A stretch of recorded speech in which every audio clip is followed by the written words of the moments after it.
ये आकाशवाणी है। कोविड-19 विशेष कार्यक्रम के अंतर्गत प्रस्तुत है कोरोना वायरस संक्रमण की वर्तमान स्थिति पर चर्चा, जिसे प्रस्तुत कर रहे हैं आकाशवाणी संवाददाता सिद्धार्थ सिंह। इस कार्यक्रम में आमंत्रित स्वास्थ्य विशेषज्ञ हैं वरिष्ठ चिकित्सक डॉक्टर के श्रीनाथ रेड्डी। नमस्कार श्रोताओं, आप सभी को होली के पावन पर्व की ढेरों शुभकामनाएं। आज हम होली का त्योहार मना रहे हैं। कोरोना युग के न्यू नॉर्मल के साथ आज हम सभी अपने परिवारों के साथ घर पर ही रहकर ये त्योहार मना रहे हैं, क्योंकि कोरोना के मामले बढ़ने के साथ इसकी दूसरी लहर का खतरा और भी बढ़ गया है। देश ने कोरोना के विरुद्ध मुहिम में अब तक 6 करोड़ से ज्यादा लोगों का कोविड टीकाकरण कर एक और कीर्तिमान स्थापित किया है। आज जिस तेजी से भारत में दुनिया का सबसे बड़ा कोविड वैक्सीनेशन प्रोग्राम चल रहा है, पूरे विश्व की नजर इस पर है। श्रोताओं, कोविड-19 और उसकी वैक्सीन को लेकर आपको जागरूक करने, सही और सटीक जानकारी देने के लिए आकाशवाणी पर हम कोरोना जागरूकता श्रृंखला का ये विशेष कार्यक्रम लेकर आते हैं और आज के इस एडिशन के साथ मैं हूं सिद्धार्थ सिंह। श्रोताओं, कोरोना को लेकर आपके तमाम सवालों का जवाब देने के लिए हमारे इस विशेष कार्यक्रम में हमारे साथ हैं public health foundation of India के अध्यक्ष प्रोफेसर डॉक्टर के श्रीनाथ रेड्डी। डॉक्टर रेड्डी का चिकित्सा के क्षेत्र में लंबा अनुभव रहा है। डॉक्टर रेड्डी अखिल भारतीय आयुर्विज्ञान संस्थान एम्स नई दिल्ली में कार्डियोलॉजी विभाग के प्रमुख भी रह चुके हैं। आप हार्वर्ड विश्वविद्यालय से भी जुड़े हुए हैं। डॉक्टर रेड्डी, आज के इस विशेष कार्यक्रम में हम आपका स्वागत और अभिनंदन करते हैं। आपको होली की ढेरों शुभकामनाएं। आपको भी शुभकामनाएं और सारे श्रोताओं को भी मेरे हार्दिक शुभकामनाएं। श्रोताओं, अब कोरोना से संबंधित सवाल डॉक्टर रेड्डी से हमारे टोल फ्री नंबर 1800-115767 और 011-233-14444 पर पूछ सकते हैं। अगर आप सोशल मीडिया पर सवाल पूछना चाहते हैं तो आप हमारे ट्विटर हैंडल @AIR News पर #AskAIR पर अपने सवाल पोस्ट भी कर सकते हैं। डॉक्टर रेड्डी, सबसे पहले आपसे पूछना चाहेंगे कि आज जिस तरीके से लोगों ने घर पर ही परिवार के साथ रहकर होली का त्योहार मनाया है, न्यू नॉर्मल के इस दौर में ये कितना जरूरी और प्रभावी है? ये बिल्कुल आवश्यक है। जब कभी हम किसी त्योहार पे खुशियां मनाना चाहते हैं, ज्यादातर हमें हमारे परिवार के साथ ही सबसे ज्यादा खुशी मिलता है।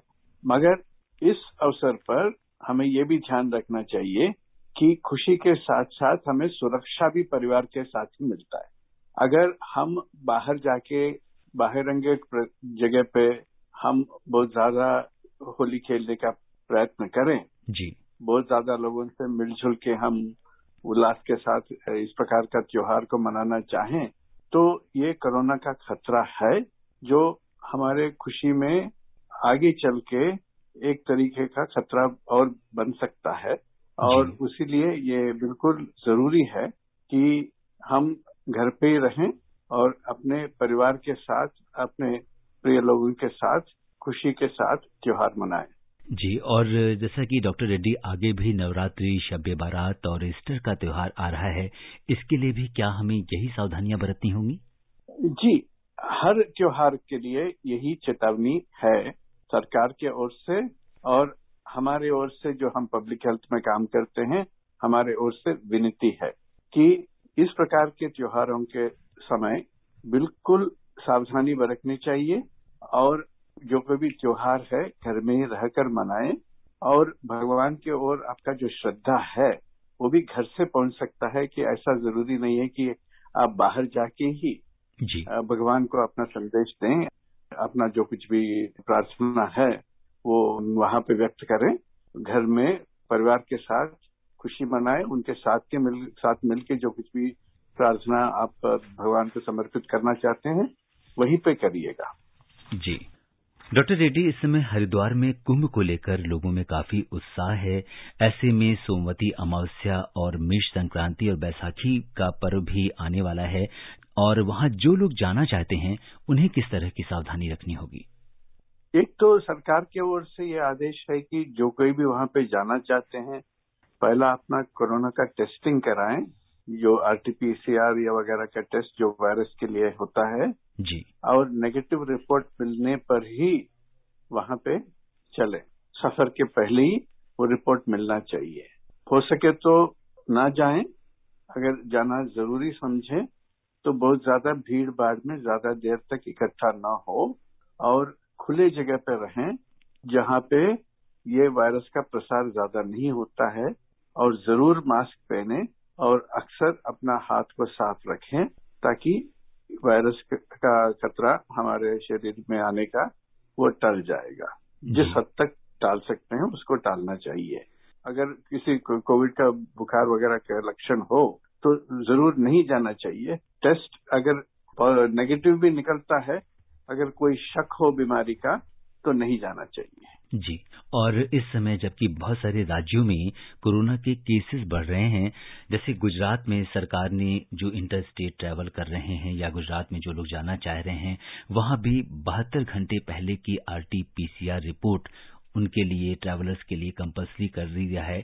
तो ये इस समय जो लोग इंटर स्टेट ट्रैवल कर रहे हैं, उन्हें यात्रा करते समय किन बातों का ध्यान रखना होगा? देखिए, एक तो यातायात के समय वायरस फैलने का खतरा बढ़ जाता है, क्योंकि एक प्रदेश से दूसरे प्रदेश को लोग वायरस ले जा सकते हैं। मगर दूसरी बात है कि जो लोग यात्रा कर रहे हैं उनको भी कई लोगों के साथ मिलना पड़ता है। अगर ट्रेन में सफर कर रहे हैं तो प्लेटफॉर्म पे ट्रेन में कई लोगों के साथ मुलाकात होती है, और अगर प्लेन में भी सफर करें तो वहां पे भी कई लोगों के साथ मुलाकात होती है, एयरपोर्ट में और प्लेन में। तो ये बिल्कुल जरूरी है कि जिस हद तक हो सके उस हद तक भीड़ में शामिल ना हो, मास्क पहन के रखें और हाथ बिल्कुल अक्सर साफ करते रहें ताकि किसी प्रकार का वायरस का हमारे शरीर में पहुंचने का खतरा ना हो। और कोई व्यक्ति खांस रहे हैं जोर से तो उनसे दूर रहने की कोशिश कीजिए, और जिस हद तक हो उस हद तक खुले प्रदेश में रहने का भी कोशिश कीजिए। मतलब अगर आप प्लेटफॉर्म पे खड़े हैं तो देखिए ऐसा है कि जहां पे हवा का प्रसार ज्यादा होता है तो वहां पे खड़ा हो जाइए, मगर भीड़ भाड़ में शामिल मत हो जाइए। डॉक्टर रेड्डी, इस समय कोरोना की दूसरी लहर को देखते हुए सरकार ने 12 राज्यों के 46 जिलों में सबसे ज्यादा फोकस किया है और इसके लिए 5 बिंदुओं या पॉइंट्स पर काम करने को कहा गया है, जिसमें टेस्टिंग बढ़ाना, isolation, health services, Covid appropriate behaviour और टारगेटेड वैक्सीनेशन पर जोर दिया गया है। आप क्या कुछ कहेंगे? ये बिल्कुल आवश्यक है। ये सारी चीजें अपनाना चाहिए हर राज्य सरकार को भी, क्योंकि ये कदम उठाने पर ही हम वायरस को रोक सकते हैं। तो एक तरीके से हमें सावधानी बरतनी चाहिए कि वायरस का प्रसार ना हो, और उसका पहचान भी जल्द से जल्दी ज्यादा टेस्टिंग के माध्यम से करनी चाहिए।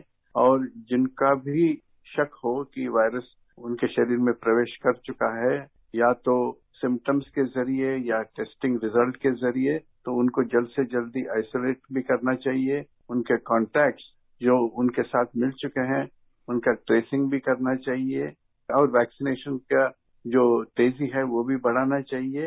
अगर ये सारे कदम हम उठाएंगे तो तभी तो हम वायरस को दूर रख सकते हैं, ये खतरे को टाल सकते हैं। जी डॉक्टर रेड्डी, जहां एक और कोरोना के मामले बढ़ रहे हैं, ऐसे में वैक्सीनेशन की इम्पोर्टेंस बहुत बढ़ जाती है।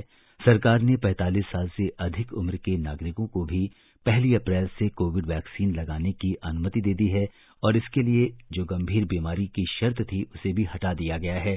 अब इसका दायरा काफी बढ़ जाएगा। अब आप 45+ उम्र के लोगों से क्या कुछ कहेंगे? ये बहुत ही अच्छा कदम उठाया सरकार ने, क्योंकि पहला ये सोचा जाता था कि 60 साल के ऊपर लोगों को ज्यादा खतरा है, तो उनको तो जरूर वैक्सीनेशन देना चाहिए बगैर सर्टिफिकेट के भी। मगर 45 साल और 60 साल के बीच में जो लोग हैं उनसे ये मांगा गया कि अगर आपको कोई बीमारी हो जिससे कि कोविड का खतरा बढ़ सकता है, जैसा कि हाई ब्लड प्रेशर, डायबिटीज, दिल का बीमारी इत्यादि, तो तब आप सर्टिफिकेट ले आइए ताकि हम आपको वैक्सीन दे देंगे, हालांकि आपका उम्र 60 साल के नीचे है। मगर सरकार ने अभी ये नीति अपनाया है कि 45 साल के ऊपर कई लोगों को ये बीमारियां हो सकती हैं, मगर शायद उनको पता नहीं है। अभी कई लोग ऐसे हैं जिनको ब्लड प्रेशर है मगर उसका पहचान अभी हुआ नहीं है। डायबिटीज भी हो सकता है, उनको पहचान नहीं है। कभी कभी डायबिटीज के पहले प्री डायबिटीज कहते हैं, मतलब जिनके पास डायबिटीज नहीं है, बॉर्डर लाइन है और आगे चल के डायबिटीज हो सकता है, उनमें भी कोविड का खतरा बढ़ता है। तो क्योंकि कई लोगों को ये जानकारी नहीं है उनका क्या बीमारी है, अगर जानकारी भी हो भी तो उनके पास हो सकता है कि उस समय मेडिकल सर्टिफिकेट ना हो। तो इसीलिए ये अगर हम कहें कि आपको सर्टिफिकेट आना जरूरी है, कई लोग वैक्सीन से वंचित रह जाएंगे। इसीलिए सरकार ने यह बहुत ही अच्छा कदम उठाया है कि आपको कोई सर्टिफिकेट की जरूरत नहीं है, खाली उम्र के हिसाब से हम मान के चलते हैं कि आपको खतरा है और आप जरूर वैक्सीन लगवा लीजिए और रक्षा प्राप्त कीजिए। जी, और इस समय डॉक्टर रेड्डी, हमारे बहुत सारे श्रोता हैं जो पूरे देश से जुड़ रहे हैं और आपसे सवाल करना चाहते हैं। सबसे पहले हम रुख करते हैं दिल्ली का। मेरा नाम शिशिर है। मैंने कोविशील्ड की पहला डोज लगवाया था इंजेक्शन का, और मुझे पता करना है पहले ये जो सेकंड डोज थी 4 to 6 वीक थी, अब ये 4 to 8 वीक्स क्यों कर दी गई है? इससे कोई हार्म हो या कोई दिक्कत हो, या कोई पहले लगवा लें या तो कोई दिक्कत होने के चांसेस हैं क्या? ये कोविशील्ड का वैक्सीन जो है उसका ज्यादा ट्रायल बाहरी देशों में चला है, क्योंकि इसका जो कुछ भी खोज हुआ है वो ब्रिटेन में हुआ था और उसका लाइसेंस लेकर हमारे यहाँ कोविशील्ड सीरम इंस्टीट्यूट बना रहा था यहाँ पे। मगर ज्यादातर बाहरी देशों में एस्ट्राजेनेका की ओर से ये ट्रायल्स चलाए गए थे। शुरुआत में उन्होंने यही कहा कि 4 हफ्ते के अंतर से 2 डोज देंगे और ज्यादा लोगों को उसी प्रकार का दिया गया और भारत में भी इसी प्रकार का दिया गया जो कुछ भी ट्रायल हमारे देश में हुआ। फिर उसके बाद में पाया गया कि कुछ गलती के वजह से, कुछ कॉन्ट्रैक्टर के गलती के वजह से जो बाहरी देशों में ट्रायल हुआ था उनमें कुछ लोगों को 3 महीने के बाद में दूसरी डोज मिली थी। और ताज्जुब की बात यह है कि जब एनालिसिस हुआ तो उनको पता चला कि जिन लोगों में 3 महीने के बाद मतलब 12 हफ्ते के बाद में दूसरी डोज मिली थी उनमें ज्यादा प्रोटेक्शन था। तो फिर उसके बाद में उन्होंने और भी टेस्ट किए, इम्यूनोजेनिसिटी टेस्ट किए, और उन्होंने कहा कि 4 हफ्ते के मुकाबले में 8 हफ्ते और 8 हफ्ते के मुकाबले में 12 हफ्ते तक इम्यूनिटी का लेवल बढ़ जाता है। अगर हम पहले डोज और दूसरे डोज के बीच में फासला ज्यादा कर दें तो ज्यादा फायदा होगा। तो इस एविडेंस को उन्होंने ब्रिटेन में रेगुलेटर ने मान लिया, फिर WHO ने भी मान लिया। तो फिर वही एविडेंस को हमारे देश में भी रेगुलेटर के पास समर्पित किया था उन्होंने। तो उसको देखने के बाद हमारे सरकार ने भी ये तय किया कि भाई डिले करने की जरूरत नहीं है, 12 हफ्ते तक आप 6, 8 या 10 हफ्ते तक ले सकते हैं। मतलब 8 हफ्ते तक ले लीजिए, 2 हफ्ते इधर 2 हफ्ते उधर भी ले सकते हैं। मगर पहले जैसा हम कहते थे कि 4 हफ्ते पर ही दूसरा डोज लेना है, तो उसके ऊपर कोई जोर नहीं अभी। और डॉक्टर रेड्डी, इस समय धनश्री दिल्ली से हमारे साथ कार्यक्रम में जुड़ गई हैं। नमस्ते, मेरा नाम धनश्री है, मैं गाजियाबाद से बोल रही हूँ। सबसे पहले तो आपको हैप्पी होली। सर, मेरा क्वेश्चन है कि कोविशील्ड वैक्सीन की डोज में जैसे चेंजेस हुए हैं, तो क्या कोवैक्सीन की डोज में भी चेंजेस हुए हैं? डॉक्टर रेड्डी ये जानना चाह रही हैं कि जो Covaxin made in India vaccine है, क्या इसकी डोजेज में भी कोई परिवर्तन किया गया है? जी नहीं, जैसा मैंने कहा, ये जो हम ट्रायल्स करते हैं वैक्सीन के ऊपर, उसी के आधार के ऊपर परमिशन दी जाती है और रिकमेंडेशंस दिए जाते हैं पब्लिक को भी, जनता को भी। और कोवैक्सीन जो हमारे देश में ही बनाया गया था और ट्रायल हमारे देश में ही चलाया गया था, उसमें दोनों डोज के बीच में अंतर 4 हफ्ते का ही रखा गया था। जैसा कि बाहर देशों में दूसरे वैक्सीन जो बने हैं, फाइजर और मॉडर्ना, उनमें पहला डोज और दूसरे डोज के बीच में अंतर 3 हफ्ते या 4 हफ्ते का अंतर रहा था। तो मतलब ज्यादातर वैक्सीन में 4 हफ्ते का ही अंतर रहा है दोनों डोज के बीच में। और हमारे देश में जो ट्रायल चला है कोवैक्सीन के ऊपर, उसके आधार पर जो परमिशन दी गई है और जो सलाह दी जा रही है अभी जनता को, वो 4 हफ्ते का ही अंतर रखने के लिए। जी, और हमारे अगले कॉलर दिल्ली से आयुष हमारे साथ कार्यक्रम में जुड़ गए हैं। आयुष जी नमस्कार, कार्यक्रम में आपका स्वागत है। मेरा नाम आयुष है और मैं कक्षा 10वीं का छात्र हूँ। मेरा सवाल ये है कि जब कोचिंग जाते हैं हम लोग, तो हमें क्या क्या प्रिकॉशंस बरतनी चाहिए? जी, डॉक्टर रेड्डी, आयुष ये जानना चाह रहे हैं कि ये स्कूल जाते हैं और इनकी कोचिंग क्लासेस भी शुरू हो गई हैं, तो ऐसे में जब कोचिंग क्लासेस ऑफलाइन शुरू हो गई हैं तो इन्हें किस तरह की सावधानी रखनी चाहिए? अगर कोचिंग क्लासेस में बच्चे खुद हाजिर हो रहे हैं, ऑनलाइन नहीं ऑफलाइन में अभी उनके साथ मिलना जुलना होता है, तो एक तो देखिएगा कि ज्यादा भीड़ ना हो, बैचेस में चला सकते हैं। दूसरी बात यह है कि जहां पे क्लासेस चलाए जा रहे हैं वहां पे बहुत ही अच्छी तरह की वेंटिलेशन होनी चाहिए, मतलब हवा का खुला प्रसार होनी चाहिए। अगर हवा का प्रसार अच्छा हो तो वायरस जमता नहीं, वायरस के जो क्लाउड्स हम कहते हैं बादल जैसा, वो बनते नहीं और जल्दी वायरसेस बिखर जाते हैं।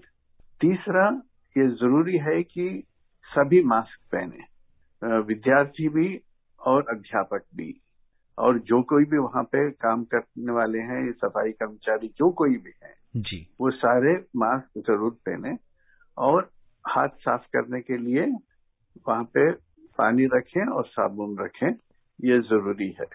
और ये भी जरूरी है कि ज्यादा भीड़ भाड़ न बने, क्लास के बाहर भी क्लास के अंदर भी, ये बिल्कुल आवश्यक है। और अगर किसी को भी बुखार वगैरह है या खांसी है तो पहले ही बता दें कि वो क्लास में ना आए। जी, जो श्रोता हमसे कार्यक्रम में अभी भी जुड़े हैं उन्हें बता दें कि आज के कोविड-19 पर इस विशेष कार्यक्रम में श्रोताओं के सवालों का जवाब दे रहे हैं public health foundation of India के अध्यक्ष प्रोफेसर डॉक्टर के श्रीनाथ रेड्डी। और हमारे अगली कॉलर चेन्नई से अभिलाषा भटनागर जुड़ गई हैं। हेलो अभिलाषा जी, नमस्कार। हेलो, स्वागत है आपका कार्यक्रम में। जी, अपना सवाल पूछिए। हेलो सिद्धार्थ जी, मैं अभिलाषा बोल रही हूँ। मेरा क्वेश्चन ये था कि मैं सॉफ्टवेयर इंजीनियर हूँ और अभी तक मेरा काम घर से चलता था ऑनलाइन, बट अब मुझे ऑफिस जाना पड़ेगा, तो मुझे क्या प्रिकॉशंस लेने चाहिए ताकि मैं ऑफिस एनवायरनमेंट से कोविड से सेफ रहूँ? डॉक्टर रेड्डी, अभिलाषा जानना चाहती हैं कि एक सॉफ्टवेयर कंपनी में काम करती हैं और पहले ये ऑनलाइन काम कर रही थी, लेकिन अब इन्हें ऑफलाइन काम करना होगा। तो ऐसे में जब आपको अपने ऑफिस जाना है बहुत दिनों के अंतराल के बाद, तो क्या कुछ प्रिकॉशन इन्हें रखनी होगी? जरूर प्रिकॉशंस तो होंगे ही। और एक तो ऑफिस को जाने का जो रास्ता ये अपनाते हैं, या तो बस में जाते हैं या अपने गाड़ी में जाते हैं, मुझे पता नहीं। अगर बस में भी जाते हैं तो ये जरूरी है कि मास्क पहन के रखें और जिस हद तक हो सके वो ज्यादा लोगों के करीब न बैठें और हो सके तो खिड़की के पास बैठें जहां पे हवा का प्रसार ज्यादा होता है। और ऑफिस पहुंचने के बाद ऑफिस में भी इस प्रकार का इंतजाम होनी चाहिए, जैसा क्लास में भी स्कूल में भी, कि जहां पे लोग बैठते हैं, या तो काम करने वाले या विद्यार्थी, स्कूल में विद्यार्थी और ऑफिस में कर्मचारी, उनके सीट्स में भी फासला होनी चाहिए ताकि वो 2 गज का दूरी रख सकें, जिस हद तक हो सके उस हद तक। और तीसरा, ज्यादा वेंटिलेशन बढ़ाएं। ये वेंटिलेशन का बहुत ज्यादा फायदा होता है क्योंकि वायरस बह जाता है, नहीं तो अगर बंद कमरे में वायरस वहीं पे अटक जाता है, रुक जाता है और वायरस के जो बादल बनते हैं उससे ज्यादा खतरा बढ़ जाता है, क्योंकि वायरस वहीं पे मंडराता रहता है 3 घंटे 4 घंटे तक। तो इसीलिए एक तो जिस हद तक खुले हवा का प्रसार हो उसका वेंटिलेशन के जरिए आप ये देख लीजिएगा कि आपको रक्षा मिल रही है उससे। और तीसरी बात ये है कि ऑफिस में भी जो लोग चलते हैं, एक नियम से, एक क्लॉकवाइज तरीके से या एंटी क्लॉकवाइज तरीके से सभी लोगों को चलने का आप रास्ता बनाइए ताकि लोग एक्सीडेंटल भी एक दूसरे टकराए ना। वो टकराव जो होता है एकदम दूसरे के साथ टकरा जाते हैं, उस प्रकार का खतरा ना हो। तो मूवमेंट का भी डायरेक्शंस बना के रखिए, या तो क्लॉकवाइज या तो एंटी क्लॉकवाइज, ताकि सभी लोग उसी पैटर्न पे चलें, उसी दिशा में चलें, ताकि एक दूसरे से टकराने का खतरा कम हो जाता है। और बाथरूम में ज्यादा खतरा होता है कि लोग जाते हैं अक्सर ज्यादा, और वहां पे क्योंकि खुला हवा नहीं होता अक्सर, और वहां पे वायरस अटक जाने का ज्यादा चांसेस होते हैं हवा में, तो वहां पे भीड़ न बन जाए, तो इसलिए बारी बारी से बाथरूम इस्तेमाल करने का भी प्रबंध करिएगा। ऑफ कोर्स जरूरी है कि हाथ साफ करने के लिए पानी और साबुन तो रहना बिल्कुल आवश्यक है, मगर ये भी देखना चाहिए कि जो लोग आ रहे हैं उनको कोई बुखार नहीं है, वो टेम्परेचर चेकिंग भी कर लें, और कोई खांसी बलगम वगैरह तो नहीं है, और जरूर मास्क पहने, हो सके तो डबल मास्क पहने। तो ये सारी चीजें बिल्कुल सावधानी से हमें अपनाना चाहिए। और डॉक्टर रेड्डी इस बीच हमारे साथ गाजियाबाद से निशी सिंह जुड़ गई हैं कार्यक्रम में। निशी जी नमस्कार। हाँ, मैं निशी सिंह गाजियाबाद से बोल रही हूँ। जी स्वागत है आपका कार्यक्रम में। जी अपना सवाल पूछिए। मेरी उम्र 45 साल है और मुझे कोविड का वैक्सीनेशन लगवाना है, तो उसके लिए हमें रजिस्ट्रेशन कहाँ करवाना पड़ेगा? डॉक्टर रेड्डी, निशी जी पूछ रही हैं कि ये 45 प्लस की हैं और इनको वैक्सीनेशन लगवाने के लिए किस तरीके से रजिस्ट्रेशन करना होगा, कब ये वैक्सीन लगवा सकती हैं? ये बहुत ही आसान बात है, मुश्किल वाली बात नहीं है। ये जो कोविन ऐप होता है टेलीफोन पे, आप स्मार्टफोन पे डाउनलोड कर सकते हैं कोविन ऐप को, और उसमें रजिस्ट्रेशन कर सकते हैं। और आपके पास फोन नहीं है तो और किसी का फोन पे भी आप कर सकते हैं, क्योंकि एक फोन पे 4 लोगों का रजिस्ट्रेशन हो सकता है। तो दूसरी बात यह है कि अगर आपके पास कोई फोन भी नहीं है और फोन का सुविधा नहीं है, तो आप जा सकते हैं किसी भी सेंटर में जहां पे वैक्सीन मिलता है, वहां पे वॉक इन सेंटर्स का भी सुविधा है। अगर भीड़ भाड़ ना हो तो तभी मिल जाएगा आपको रजिस्ट्रेशन, पंजीकरण वहीं पे हो जाएगा। नहीं तो आपका पंजीकरण के लिए लोग वहां पे मदद करेंगे, फिर आपको तारीख दे देंगे। और कोविन ऐप को सीधा आप इस्तेमाल कर सकते हैं, विनियोग कर सकते हैं, नहीं तो आरोग्य सेतु ऐप से भी आप कोविन ऐप को पहुंच सकते हैं। तो ये सारे साधन हैं जिसके मदद से आप रजिस्ट्रेशन कर सकते हैं। मगर कोई भी आपको मुश्किल लगे तो आप नजदीक में कोई भी वैक्सीनेशन सेंटर आप जानते हैं, वहां पे जाके वहां के कर्मचारी से पूछ लीजिए, और हो सके तो वहीं पे पंजीकरण करा लीजिए उनके मदद से। वॉक इन सेंटर्स का यही फायदा है। जी, जो श्रोता हमसे कार्यक्रम में अभी भी जुड़े हैं उन्हें हम बता दें कि आज के कोविड-19 पर इस विशेष कार्यक्रम में श्रोताओं के सवालों का जवाब दे रहे हैं public health foundation of India के अध्यक्ष प्रोफेसर डॉक्टर के श्रीनाथ रेड्डी जी। और इस बीच हमारे साथ मोहित सिंह कार्यक्रम से जुड़ गए हैं दिल्ली से। मोहित जी नमस्कार। नमस्ते सर, मेरा नाम मोहित सिंह है, मैं दिल्ली से बोल रहा हूँ। मोहित जी नमस्कार, कार्यक्रम में स्वागत है आपका। अपना सवाल पूछिए। मैं यह जानना चाहता हूँ कि मेरे दोस्त ने ओपन हार्ट सर्जरी कराई है, क्या उन्हें वैक्सीन लगवाना सेफ रहेगा? और हैप्पी होली टू ऑल। जी डॉक्टर साहब, ये मोहित जी ये जानना चाहते हैं कि इनके एक मित्र हैं और वो बहुत दिनों से हार्ट पेशेंट हैं और उनकी कार्डियक सर्जरी हो चुकी है, ओपन हार्ट सर्जरी, तो क्या वो वैक्सीन लगवा सकते हैं? बिल्कुल लगवा सकते हैं, और वैक्सीन लगवाना जरूरी भी है, बहुत ही आवश्यक है।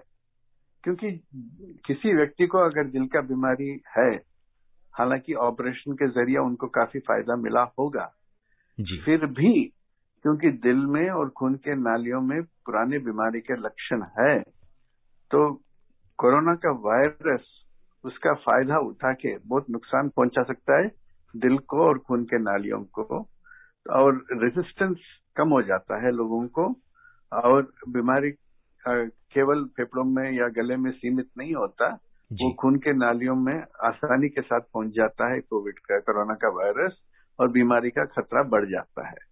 तो इसीलिए बिल्कुल आवश्यक है कि जिनको भी हार्ट का सर्जरी हुआ है वो जरूर वैक्सीन लगवाएं। और इस बीच हमारे अगले कॉलर दिल्ली से तुषार जुड़ गए हैं। हेलो डॉक्टर रेड्डी नमस्कार, मेरा नाम तुषार है और मैं दिल्ली से बोल रहा हूँ। जी तुषार जी नमस्कार, कार्यक्रम में आपका स्वागत है। मेरा क्वेश्चन है आपसे, क्योंकि आप कार्डियोलॉजिस्ट हैं और मेरा एक फ्रेंड है जो ब्लड पतला होने की दवाइयाँ लेता है, तो क्या उसको कोविड का इंजेक्शन लगवाना चाहिए? ये मेरा क्वेश्चन है। और आप सबको होली के ऊपर बहुत बहुत मुबारक हो सबको। हमारी तरफ से। जी डॉक्टर रेड्डी, तुषार जी ये जानना चाहते हैं कि जो लोग खून को पतला करने वाली दवा या जिसे हम ब्लड थिनर कह सकते हैं उसका उपयोग कर रहे हैं, क्या उन्हें वैक्सीनेशन लेना चाहिए? निसंकोच बेशक ले सकते हैं, क्योंकि खून पतला करने वाली दवाइयां दो किस्म के होते हैं। एक तो हम कहते हैं एंटी प्लेटलेट ड्रग्स, जो हम कहते हैं जैसा एस्पिरिन या क्लोपिडोग्रेल जैसे दवाइयां, जो खून को गाढ़ा करने वाले कण होते हैं उनके ऊपर असर करते हैं। दूसरे हैं एंटी कोएगुलेंट्स, वो भी खून में प्रसारित होते हैं। वो अलग तत्व होते हैं, प्रोटीन होते हैं, जिसके मिलन से एक दूसरे से मिलने के बाद वो फिर भी खून गाढ़ा होने का वो शुरुआत करा देते हैं वो प्रक्रिया को। तो ये दो किस्म के रास्ते हैं जिससे भी खून गाढ़ा बन सकता है। और दूसरे किस्म के जो रास्ता है, दूसरे किस्म का जो रास्ता है, उसके लिए एंटी कोएगुलेंट मेडिसिन का इस्तेमाल किया जाता है। फिर भी एंटी प्लेटलेट ड्रग हो या एंटी कोएगुलेंट हो, जिससे भी आपको खून पतला करने का दवाई दी जा रही है, फिर भी उससे कोई खतरा नहीं है, आप ले सकते हैं। और थोड़ा सा प्रिकॉशन एंटी कोएगुलेंट में यही होगा कि आप बहुत बारीक का सुई इस्तेमाल करें और थोड़ी ज्यादा देर तक दबा के रखें ताकि खून बहे ना, बट वो भी खतरा बहुत ही कम होता है और कोई खतरे वाली बात नहीं है, कोई डरने वाली बात नहीं है। कई ऐसे मरीज हैं जिनको दिल का बीमारी है और जिनको इस प्रकार का दवाई दी जा रही है और वो कई बार सुई लगा चुके हैं, उनको कोई खतरा नहीं है और ये वैक्सीन का सुई लगाने पे भी कोई खतरा नहीं होगा। जी, और श्रोताओं, समय इजाजत नहीं दे रहा कि हम इस चर्चा को आगे बढ़ाएं। चलते चलते डॉक्टर रेड्डी, आप आकाशवाणी के श्रोताओं को क्या संदेश देना चाहेंगे? बस मैं यही कहना चाहूंगा कि एक तो होली का बधाई तो जरूर दूंगा, बाकी त्योहारों का भी मैं बधाई दूंगा, और कहूंगा कि ये त्योहार का खुशी हर साल पाने के लिए परिवार के साथ, अपने मित्रों के साथ हमें इस साल खास करके सावधानी बरतनी चाहिए और हमें घर में ही रहकर जो कुछ भी खुशी मनाना है या जो प्रार्थना समर्पित करना है वो कर लें। क्योंकि अगर हम लापरवाही से हम बाहर चले जाएं और बहुत ज्यादा भीड़ भाड़ में शामिल हो जाएं, हो सकता है वो खतरे के वजह से हमारे परिवार को ही ठेस पहुंचे। अगर हमें कोई खास बीमारी हो जाए और उसका जो कुछ भी नुकसान है अगर बहुत ज्यादा हो, तो फिर ये जो त्योहार का और खुशी का माहौल जो है वो बदल जाएगा। जी बिल्कुल डॉक्टर रेड्डी, आप कोविड-19 के इस विशेष कार्यक्रम से जुड़े और आपने हमसे चर्चा की, श्रोताओं के प्रश्नों का उत्तर दिया। आपका बहुत बहुत धन्यवाद और आभार। आपको भी धन्यवाद और श्रोताओं को मेरा नमस्कार। श्रोताओं, आज के अंक में बस इतना ही। चलते चलते आपसे यही कहेंगे कि डॉक्टर रेड्डी ने आपको कोविड-19 से बचाव के लिए जो भी सावधानियां बताई हैं, आप उनका पालन कीजिए।